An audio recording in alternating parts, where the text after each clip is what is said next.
सुट्टी किती छान शब्द आहे ना. तर welcome to my first Marathi vlog. तर आज होती ऑफिसला सुट्टी, तर मी म्हटलं चला तुमच्याशी मॉर्निंग रुटीनच शेअर करून टाकते. तर मी अच्छा. डिसाईड केलं आज मी करणार स्किन केअर. त्यासाठी आधी आपलं थोबाड धुवून घेतलं फेस वॉशनी, ज्याची खूप जास्त बँड वाजली आहे पिंपल्स झाल्यामुळे. आणि माझं स्किन केअर खूप जास्त महागडं आणि एस्थेटिक अजिबात नाही बरं का.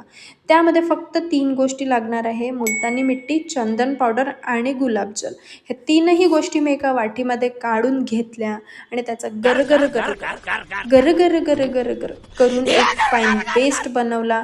आणि तो पेस्ट बनल्यानंतर मी चेहऱ्यावर लावण्यास सुरुवात केली. जज अजिबात नका करू, माझ्याकडे ब्रश घेण्या इतके पैसे नाही, कारण मी गरीब आहे, तर मी चमचानीच लावत आहे. त्यानंतर माझा चुटकी एवढा दिमाग गाळा करण्यासाठी मी डिसाईड केलं की मी पिणार ब्लॅक कॉफी.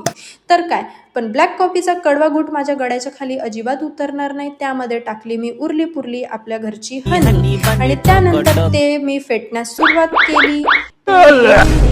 त्याच्यानंतर मग ते असं थोडा फेस निघाला याचा. आणि मग याच्यामध्ये टाकलं मी गरमागरम पाणी आणि माझी ब्लॅक कॉफी एकदम कडक रेडी झाली होती. तर आपल्या डोक्याच्या नसात खुलण्यासाठी आता ही ब्लॅक कॉफी मी माझी एन्जॉय करते. आणि तुम्हाला हा माझा फर्स्ट मराठी व्लॉग कसा वाटला नक्की कमेंटमध्ये कळवा. तर चला, मिळते मी नेक्स्ट व्लॉगमध्ये. तेव्हापर्यंत बाय बाय.